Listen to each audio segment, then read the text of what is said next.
At every stage of your real estate business, there's one problem that's holding you back. And most of you are probably solving the wrong one. I went from $30,000 in the bank, wife had just lost her job, wedding coming on, Airbnb bleeding cash, over $3 million in gross profit in less than 3 years. And here's what I can tell you. The biggest mistake I see land investors make isn't their data, it isn't their marketing, it's not even their sales skills. It's that they don't understand that the CEO's job changes at every level of the business.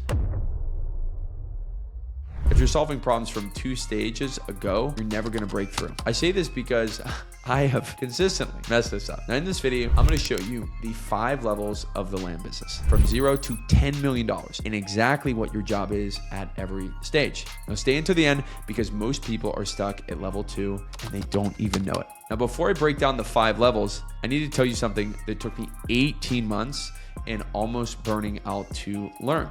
When I started my land business, I was doing absolutely everything. I was a guy sending mailers at midnight. I was a guy comping deals at 6 a.m. I was the one negotiating with sellers, talking to title companies, finding buyers, all of it. And here's a trap. It worked. It really did work for a while. I closed deals, I made money, but I was working 80-hour weeks. I couldn't step away from the weekend without the whole thing falling apart. Now, there's nothing against working really hard at the beginning of your business, but I stayed in that position too long. And I remember sitting there thinking, I didn't leave my job to build another job that I can't escape. The breakthrough came when I realized something that sounds obvious, but almost no one actually lives by.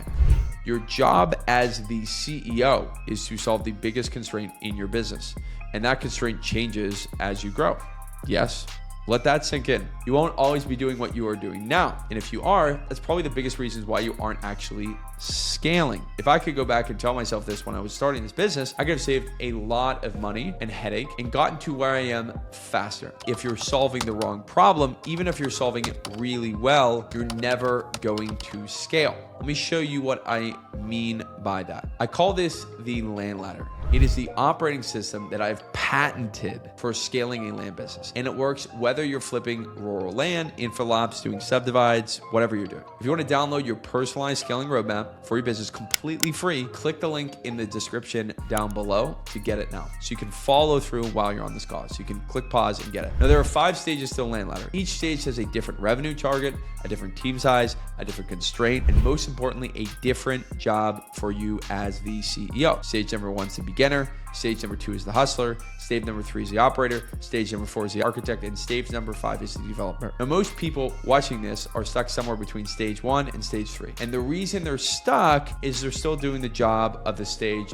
they came from. Now, let's break each one down, starting from where everyone begins. Stage 1, the beginning. Revenue is between 0 to 100K. Team size is 1. Team of 1, just you. Your identity at this stage is the proof. Your job at this level is close your first profitable deal. Target at least 10K in profit and document the process. Now, the constraint is you do not have a validated loop. You do not know if marketing will produce leads. You don't know if your offers will get accepted. You don't know if you can actually close. So what do? You focus on building one simple funnel. You choose a market, you pull a list, you send a campaign, you make offers, and you close one deal. Now here's where people mess up at stage 1. They try to systematize before they've proven the model. They're building SOPs and hiring VAs when they haven't even closed a single deal. If you're at stage 1, stop overcomplicating it. Your job is to prove this works. Everything else is a distraction. Get that first deal. Now you've graduated from stage 1 according to the land ladder. When you've crossed at least one profitable deal, you can document exactly how you did it.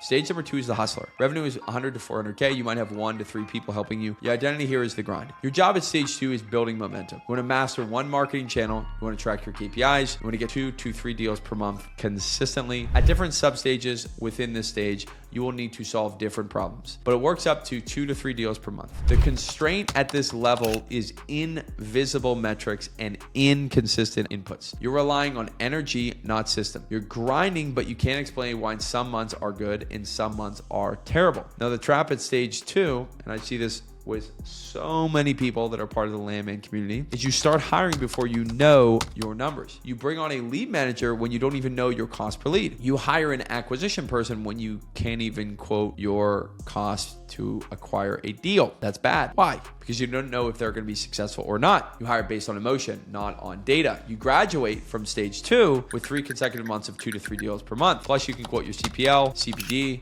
in gross profit per deal without even looking it up. If you can't do that, you're really not ready for stage 3, because stage 3 is huge. It is the operator stage. It's where things get real. Revenue goes from 500K to 1.5 billion. Now, team size is between 5 to 9. Your identity shifts from doer to manager. Your job at stage 3 is very different. Build a machine that runs without you. Delegate operations, scale to 4 to 8 deals per month. Lead through metrics, not through doing. Now, here's what changes at this level. The constraint is no longer the business. In most cases, the constraint is you. You are the bottlenecks. Systems exist, but they still rely on your energy and your oversight. Your team can execute, but they can't think strategically. You're still making every decision. You are a genius with 1,000 hands. And this was the biggest transition for me, the hardest transition for me. I love sales. I'm good at sales. And I was still taking every single seller call because I thought no one could do it as well as I could. The reality is they probably can't. But here's what I learned. Me doing sales at 100% was actually worse than the business and someone else doing it at 80%. Because while I was on those calls, I wasn't solving the real constraint, which was building the team and systems that would let us scale. Now, you graduate from stage 3 when 90% of day-to-day operations are delegated and you're hitting 40 to 50K net profit for 3 months straight. Stage number 4 is the architect. Man, this is when you start to really bring in money. Revenue is between 1 to 3 million. You have between 6 to 12 people, or some businesses will have more. Your job here is leadership leverage. You're installing managers, you're cross-training your team, you're starting to target subdivides. Your constraint at stage 4 is you need a leadership layer. You need a COO, director of revenue, who can own outcomes, literally own outcomes, not just execute tasks, because you will stay here forever if you can't do it. It's expensive hire, but it's needed. You need middle management that can own outcomes, whether that's global talent or local talent, because the next stage is a massive jump and it requires more skilled people in order to execute. Stage number 5 is developer. This is 3 million to 10 million plus. Your team size could be anywhere between 18 and 35 people. You're not running operations anymore. You're allocating capital and you're managing partnerships. You are solving constraints at the high by hiring people, by training people, by managing people, by managing up, by becoming a better leader. At stage 5, the business doesn't exist to generate income. It exists to deploy and compound capital. You're doing subdivisions, entitlements, and you're building an actual portfolio, an actual brand. Here's what I want you to understand. You cannot skip stages, but you can move through them faster if you know what constraint you're actually solving. Now, let me leave you with this. At stage 1, your job is to prove the model. At stage 2, your job is to master a channel, track metrics, and crush sales. At stage 3, your job is to build systems and delegate. At stage 4, your job is to develop leaders. At stage 5, your job is to allocate capital. If you're stuck, ask yourself, what stage am I actually in? Am I doing the job of that stage or the job of the stage that I came from? Because the problem is never that you're not working hard enough. The problem is you're solving the wrong constraint. You might feel like you're doing a lot, but you're not being productive. Productivity brings us closer to the goal, and the goal is to create value